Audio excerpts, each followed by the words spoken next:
Bismillahirrahmanirrahim. Assalamualaikum warahmatullahi wabarakatuh. Alhamdulillahi wa kafa. Salatan wassalamu ala habibina Mustafa Muhammad sallallahu alaihi wasallam. Allahumma shalli ala Muhammad wa ala ali Muhammad. Radina billahi rabba wa bil islam dina wa bi Muhammadin nabiyyan wa rasul. Allahumma la sahla illa ma ja'altahu sahla wa anta taj'alul hazana idza syi'ta sahla. Yang sama-sama kita hormati, kita muliakan pengurus Masjid Darussalam, para imam kita, para muazzin beserta seluruh jajaran, para orang tua kami, alim ulama, cili pandai, tokoh masyarakat, bapak, ibu, saudara-saudari serta adik-adik yang dirahmati oleh Allah Subhanahu wa taala di tempat yang mulia ini, di malam yang mulia ini, di tengah-tengah orang-orang yang insyaallah mulia-mulia ini, mari sama-sama kita memperbaharui rasa syukur kita kepada Allah Subhanahu wa taala yang sampai detik ini masih sangat banyak sekali nikmat yang masih Allah berikan kepada kita. Mudah-mudahan kita termasuk hamba Allah yang bersyukur dan memperbaharui rasa syukur. Sebagaimana kita berkumpul di masjid ini, mudah-mudahan Allah kumpulkan kita kelak di surganya Allah Subhanahu wa taala beserta orang-orang yang kita cintai, beserta pasangan kita masing-masing, bukan pasangan orang lain, beserta orang tua kita, kakek nenek, anak, cucu serta cicit kita lain. Salam dan salam kita hadirkan kepada tauladan kita yang kita harapkan syafaatnya di akhirat kelak, yakni Nabi besar Muhammad sallallahu alaihi wasallam. Allahumma shalli ala Muhammad wa ala ali Muhammad. Apa kabarnya Bapak Ibu semua? Bapak sebelah sini sehat, Pak? Sebelah sini sehat, Pak? Yang di tengah-tengah sehat, Pak ya? Ibu-ibu sehat, Bu? Alhamdulillah. Mudah-mudahan Allah jaga kita, ya, bisa kita menyelesaikan bulan Ramadan ini dengan sebaik-baiknya. Dan kalau ada di antara kita yang sakit, mudah-mudahan Allah segerakan diangkat penyakitnya. Kalau ada di antara kita yang sudah mendahului kita, mudah-mudahan ditempatkan di tempat yang terbaik. Allah terima segala amalnya dan Allah ampuni segala dosanya. Kalau ada di antara kita yang punya masalah, mudah-mudahan Allah segerakan memberi jalan keluar dan Allah mudahkan urusan-urusannya. Dan sama-sama kita saling mendoakan siapapun di antara kita, terutama di bulan Ramadan ini yang sedang mencari nafkah yang halal, mudah-mudahan Allah lapangkan, Allah limpahkan rezekinya dan Allah berkahi hidayahnya. Amin ya rabbal alamin. Bapak Ibu yang dirahmati oleh Allah Subhanahu wa taala, sebagaimana yang ditetapkan judulnya tentang jamak dan qasar. Ya, jamak dan qasar. Apa jamak dan qasar ini, Bu? Jamak dan qasar dalam salat. Apa? Jamak ini apa? Jamaah. Ya, tadi kata jamaah. Jamaah ini menggabungkan. Ya, menggabungkan antara satu sholat dengan sholat yang lain. Ya. Apa yang bisa sholat yang bisa digabungkan? Apa? Sholat kita yang wajib ada 5: subuh, zuhur, asar, maghrib, isya. Yang bisa digabungkan apa? Zuhur, asar, dan maghrib, isya. Subuh nggak ada temannya. Ya, subuh tidak ada temannya. Ya. Kalau qasar apa? Qasar itu meringkas. Ya, jadi kalau dia isya, ya, dari 4 menjadi 2. Ya, kalau maghrib gimana? Jadi 1,5. Waktu itikaf kita salam, enggak? Ya, maghrib tetap karena dia ganjil, tidak bisa dibagi 2. Ya, kalau asar dari 4 menjadi 2. Kalau zuhur dari 4 menjadi 2. Kalau subuh gimana? 1 jadinya. Iya, enggak? Ya, subuh tetap. Ya, subuh tetap 2. Ya, janganlah dikorting pula lagi. Itu udah harga mati, udah harga pas, harga modal 2 rakaat. Ya, di sini perlu kita tekankan sebelum beberapa poin yang ingin kita sampaikan atau kita perhatikan. Karena ini walaupun mungkin kita tidak mudik, sebagian kita ya. Ya, kalau saya tetap mudik insya Allah. Ya, saya akan apapun kondisi, saya insya Allah akan tetap mudik. Karena saya tinggal di Rumbai, orang tua semua di Rumbai, mertua semua di Rumbai. Kami di Rumbai semuanya. Jadi mau lockdown mau apapun, tetap kami akan tetap mudik. Ya, karena rumah orang tua dan mertua itu dari rumah sendiri itu cuma 10 menit ya. Jadi nggak ada masalah. Tapi kalau yang jauh-jauh, ini yang penting. Karena apa? Di dalam Islam, ya, yang pokok-pokok dalam hidup kita itu harga mati, tidak bisa diganggu gugat, tidak bisa diganti dengan yang lain. Termasuk diantaranya rukun iman dan rukun Islam. Rukun iman ada berapa? 6 atau 5? Nah, apa saja yang 6 itu? Beriman kepada Allah. Terus kepada mereka, terus ya, kepada kitab-kitab, terus apa lagi? ya, kepada Rasul. Terus hari kiamat. Kemudian terakhir ya qada dan qadar. Kalau rukun Islam ada 5. Pertama syahadat atau syahadatain. Yang kedua sholat. Sholat apa? Wajib.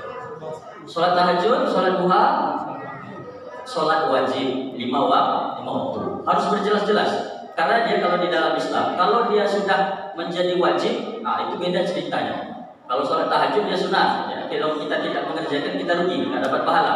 Tapi kalau sholat 5 waktu harga mati, dia tidak bisa diganti dengan yang lain. Ya makanya nanti ya, ini perlu kita jelaskan. Kemudian setelah sholat 5 waktu, puasa pada bulan ya, Ramadan. Ya. Kemudian kalau sampai syaratnya menunaikan zakat. Nah, ini bagi kita ya terutama zakat fitrah ya, sama zakat penghasilan ini tergantung berbeda kita. Minimal zakat fitrah kalau yang belum bayar bersegera supaya bisa cepat disalurkan kepada ya, orang yang berhak menerimanya. Karena di antara hikmah kenapa ada zakat fitrah itu nanti hikmahnya adalah kita dianjurkan sekali di Idul Fitri itu semua umat Islam ini harus dalam keadaan bahagia. Orang yang anak yatim, yang fakir miskin, duafa dianjurkan sekali semuanya bahagia di hari itu. Bahkan sangat tidak dianjurkan kalau ada orang sedih. Ya, kalau ada orang sedih di hari Idul Fitri itu ya, sangat tidak dianjurkan sekali. Makanya bagi yang mungkin tidak seberuntung kita, dari zakat fitrah itulah salah satunya ya, diberikan kepada mereka supaya adalah sedikit pelipur lara dalam hidupnya. Ya, mungkin sedikit beli baju, ada sedikit beli bahan makanan atau buat kue atau sejenisnya. Ya, kemudian yang terakhir adalah ya, naik haji bagi yang tidak mampu. Tidak mampu, ya, yang mampu. Ya, kalau yang tidak mampu yang kira-kira kita ini berdosa lah semuanya kita ini. Ya, karena kalau tidak dikerjakan yang wajib itu otomatis dia berdosa. Nah, di sini poin yang kedua tadi sholat 5 waktu. Bahkan dalam sebuah riwayat ya, Nabi SAW menggambarkan bagaimana pentingnya sholat 5 waktu itu. Tidak bisa diganti, tidak bisa digabung-gabungkan dengan yang lain. Dia harga mati. Yang kita sebutkan rukun iman, rukun Islam ini harga mati, tidak bisa digabung-gabungkan. Karena tidak ada perbedaan pendapat ulama di situ. Bahkan dalam sebuah riwayat Nabi SAW menyampaikan kalau ada orang habis harta bendanya, meninggal orang-orang yang dicintainya, itu masih lebih ringan daripada ada seseorang yang meninggalkan sholat 5 waktu. Begitu luar biasanya sholat 5 waktu tidak bisa diganti yang lain. Habis harta bendanya, tinggal sebatang kara dia, itu masih lebih ringan daripada kalau ada orang meninggalkan sholat 5 waktu. Ya, betapa pentingnya sholat 5 waktu. Ya, maka di sini ya, di dalam Islam kalau ada orang dia sudah balik, dia sehat, ya dia berakal, ya, dia tidak gila dan sejenisnya, maka ya, tidak ada alasan bagi dia untuk tidak sholat. Kalau dia sakit, ya maka nggak bisa dia berdiri, maka gimana? Duduk. Kalau dia tidak bisa duduk, maka sholatnya gimana? Tidur atau baring? Baring. Kalau tidur dia nggak sadar jadi baring. Begitu pentingnya sholat 5 waktu. Nggak bisa berdiri, duduk. Nggak bisa duduk, baring. Begitu juga dalam kondisi kita kalau dalam perjalanan. Ya, maka Allah beri rukhsah. Walaupun nanti ada perbedaan pendapat ulama ya, tentang jamak dan qasar ini, terutama qasar. Ya, nanti ada 2 pendapat. Pendapat Imam Abu Hanifah atau pengikutnya, mereka lebih condong hukum dari jamak, ya, terutama qasar ini, hukumnya adalah wajib diambil. Jadi setiap orang yang bepergian, ya, berapa batas minimalnya Pak Bu? Orang yang safar atau bepergian itu berapa batas minimalnya? Berapa kilo? Ya, kalau pendapat yang pertama mengatakan 83,5 kilometer. Ya, kalau pendapat kedua mengatakan ya 89 kilometer. Ya, anggaplah kita ambil pendapat yang pertama 83 kilo, 83,5 kilo. Kalau kita berangkat dari sini kemana kira-kira ya? Duri itu pasti udah lewat. Ya, Duri udah lewat ya, lewat 83. Bangkinang belum sampai. Bangkinang baru 70 ya. 70 belum sampai itu. Kalau pulang balik sampai. Kalau pulang balik di hari yang sama, maka jumlahnya jadi kalau ke Bangkinang 70 tambah 70 140 sudah boleh. Ya. Jadi kalau sudah sampai syaratnya itu, ya maka kata pengikutnya Imam Abu Hanifah, mengatakan wajib orang itu mengambil jamak qashar dalam perjalanan. Ya terutama yang qashar meringkas sholat ini wajib diambil. Ya, karena nanti ada ulama yang mengatakan, ya ibaratnya kita sudah diwajibkan sholat ini setiap hari dalam keadaan normal, tidak boleh diganggu-gugat, rakaatnya tetap seperti itu dan syarat-syarat lainnya. Maka ketika dalam kondisi tertentu kita dalam perjalanan, karena kenapa kita bepergian itu diberi rukhsah atau keringanan, ya, supaya diambil keringanan tersebut, karena ya, dalam sebuah riwayat Nabi SAW menyampaikan as-safar qita'un minal azab, bepergian itu, pergian jauh itu sebagian dari azab. Karena kita tidak tahu apa yang terjadi nanti di perjalanan, tak mungkin tabrakan, tak mungkin ada yang mengganggu dan segala macamnya. Maka diberi rukhsah ya, atau keringanan. Dan pendapat yang pertama ini mengatakan bahwasanya wajib orang untuk mengambil ya, jamak dan qashar ini. Ya, wajib. Jadi kalau ada ya, kita lewat kemudian sampai di waktu asar, ya, sholat asar, kemudian kita sholat zuhur, itu jamak takhir, diakhirkan sholatnya. Ya, kalau kita sampai di waktu zuhur, sholat zuhur, ya 2 rakaat langsung ya, salam, kemudian 2 rakaat asar. Ya, begitu ya, dalam pendapat yang pertama. Kalau pendapat kedua, ya, agak lebih santai sedikit, tidak wajib. Jadi jamak dan qashar ini kita menggabungkan dan mengurangi rakaat sholat itu hukumnya boleh saja. Ya, itu merupakan rukhsah keringanan, kita pilih mau kita ambil atau tidak. Kan ada juga sebagian kita kan pakai mobil pribadi, apa juga kita jamak, apa juga kita qashar. Ya, kalau mau seperti itu silakan, nggak ada masalah. Mau setiap sholat 5 waktu dia berhenti di masjid yang di tepi jalan, silakan, terserah dia.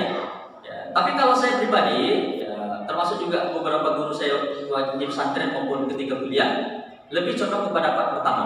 Ya, ibaratnya Allah itu ngasih hadiah. Ini ada hadiah nih, keringanan, ambillah. Sama seperti kita, kalau kita ngasih hadiah kepada seseorang, kemudian orang itu nolak hadiah tadi, kan sok mantap orang tadi berarti kan?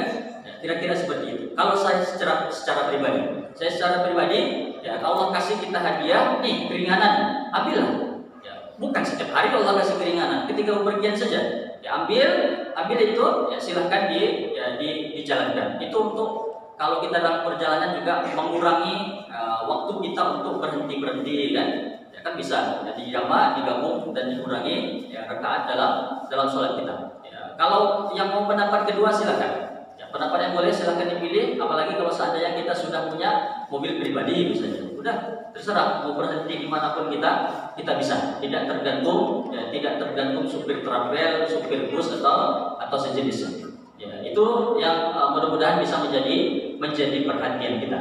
Ya, kemudian ada beberapa ya, syarat ya, bagi kita untuk ya, mengqashar atau meringkas sholat kita. Yang pertama ya, sampai batas minimal perjalanan tadi. Berapa tadi? Pada pertama 83,5 ya, 83,5 km. Pendapat kedua 89. Ya, anggaplah kita ngambil pendapat yang pertama 83,5 km. Kemudian yang kedua syaratnya ada niat dia untuk bepergian. Niat itu nanti para ulama membaginya, ada yang wajib dia perjalanannya tersebut, contohnya apa? Naik haji misalnya. Ya, untuk dalam rangka ibadah, maka itu niatnya jelas. Ya, ada yang niatnya yang sunnah, ya, mungkin silaturahmi ke rumah orang tua, ya, pergi pulang kampung atau sejenisnya. Ya, ada yang boleh saja, misalnya bepergiannya dalam rangka bisnis, berdagang dan segala macam. Ya, maka harus jelas niatnya memang dia ya, dalam bepergian, baik itu dilafazkan maupun ya, cukup dalam hati saja. Ya, kemudian yang ketiga ya, syaratnya harus balik. Ya, orang karena yang wajib sholat itu, yang wajib ya, untuk sholat 5 waktu itu adalah orang yang sudah balik. Kalau belum balik, ya, dia belum wajib, tapi sudah diajarkan. Kemudian syarat yang keempat, kalau kita bepergian, misalnya ada kalau sekarang kita di Pekanbaru misalnya, ya, kemudian kita pergi ke Padang. Di Padang kita punya rumah juga, ya, dan itu bisa terhitung dia mungkin menetap di sana. Ya, bisa terhitung dia menetap di sana karena dia punya rumah juga di sana.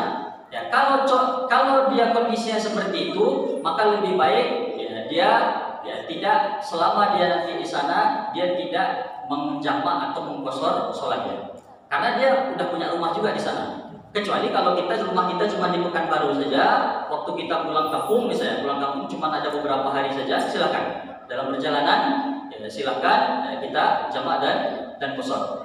Ya, walaupun nanti ada beberapa ulama juga ketika cuma beberapa hari saja, anggaplah cuma 3 hari saja kita di kampung itu, maka selama 3 hari di kampung tadi silahkan jamak qashar kalau mau. Tapi kalau di kampung kita aman-aman saja, kita tidak terlalu sibuk, ya nggak usah lah jamak qashar.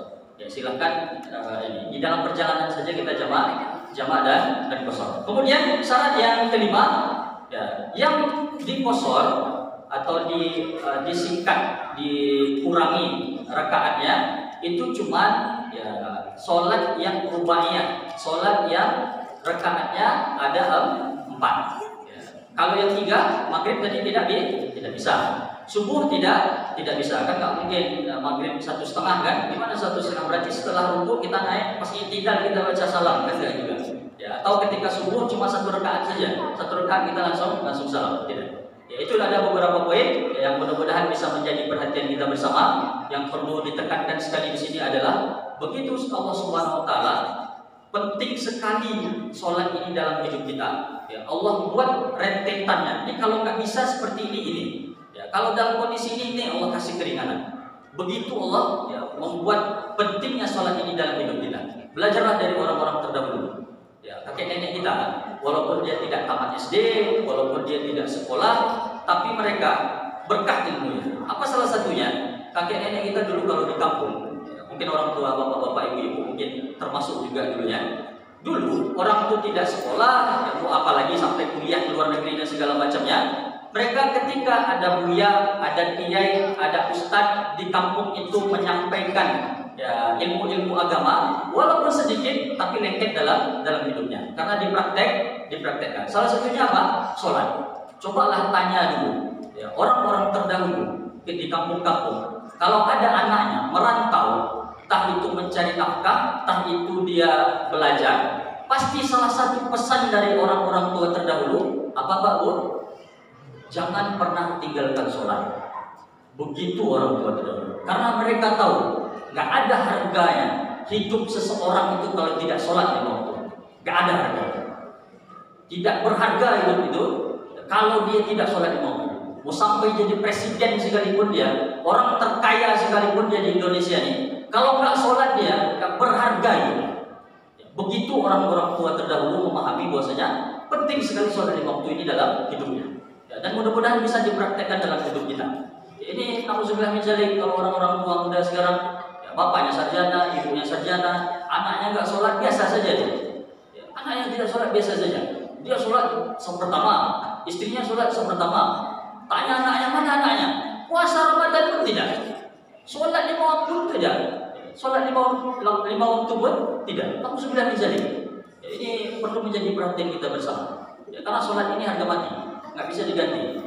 Ya, yang kita sebutkan tadi rukun iman, rukun Islam itu pokok sekali. Ya, nggak bisa diganti dengan yang lain. Ya, maka mudah-mudahan kita bisa menghadirkan orang-orang yang minimal di rumah kita, kalau belum bisa sesoleh orang lain, rumah orang lain, minimal di rumah kita itu seluruh anggota keluarga itu mengerjakan yang pokok-pokok tadi. Sholat 5 waktunya terjaga, kecuali berhalangan kalau perempuan ya. Ya, kecuali kalau dia sakit ya, yang sangat parah, mungkin dia sampai koma dan seterusnya. Tapi kalau masih sakit standar, nggak bisa berdiri, ya duduk, nggak bisa dia duduk, baring. Ya, puasa Ramadannya terjaga, kecuali ketika berhalangan. Minimal itu, minimal hadirkan di dalam rumah kita. Tidak ada istilahnya di dalam rumah kita orang yang tidak puasa kalau dia tidak ada uzur syar'i. Tidak ada orang yang di anggota keluarga kita yang tinggal di rumah kita tidak sholat 5 waktu. Belum bisa dia tergerak hatinya 5 waktu ke masjid atau ke musola. Minimal di mana dia berada, dengar dia azan langsung sholat. Mau di tempat kerjanya, mau di ladangnya, mau dimanapun dia minimal sholat dulu. Mudah-mudahan nanti kalau rapi sholat 5 waktunya, Allah bimbing dia untuk bisa ya, lebih baik, bisa lebih rapi lagi ke masjidnya. Ya, dan sholat sunat yang lainnya. Ya, minimal itu. Ya, mudah-mudahan ya, kita bisa menghadirkan itu di dalam rumah kita masing-masing. Karena tujuan kita ketika kita sudah akad nikah, Jadi terutama yang belum nikah, ya, tujuan kita nanti kalau kita sudah menikah, ya, tujuan goal utama kita adalah bagaimana orang yang menjadi pendamping hidup kita dan anak-anak kita bisa kumpul di dunia ini dan kumpul juga nanti di surganya Allah Subhanahu wa taala. Itu goal atau tujuan akhir kita. Nggak ada yang lain. Yang lain itu cuma sarana-sarana saja. Tapi tujuan akhir kita bagaimana? Ya, ketika sudah akad nikah kita, maka tujuan kita tanamkan dengan pasangan kita masing-masing bagaimana sebisa mungkin kumpul kita di dunia ini, kumpul juga kita nanti di surganya Allah Subhanahu wa taala. Ya, dan salah satunya adalah yang pokoknya sholat di waktu. Ya, itu saja mungkin, mudah-mudahan bermanfaat terutama bagi yang menyampaikan. Ya, walaupun mungkin tentang jamaah dan qasar ini belum bisa langsung kita praktekkan 100%. Ya, tapi mudah-mudahan nanti ya, di waktu-waktu tertentu ya, kita membutuhkan bisa kita praktekkan. Untuk bacaan dan segala macam sama. Ya, jamaah qasar ini sama saja. Dia cuma dikurangi saja. Kalau di jamaah ya misalnya zuhur 2, asar 2. Udah ketika dua rakaat salam ya langsung segera naik dan kita lanjutkan ya asar 2 rakaat juga. Bacaannya sama, gerakannya sama, tidak ada yang berbeda. Yang dikurangi adalah cuma rakaatnya saja. Tidak ada yang berbeda. Itu saja. Jika ada sesuatu yang tidak pada tempatnya mohon dimaafkan. Astagfirullahaladzim. Assalamualaikum warahmatullahi wabarakatuh.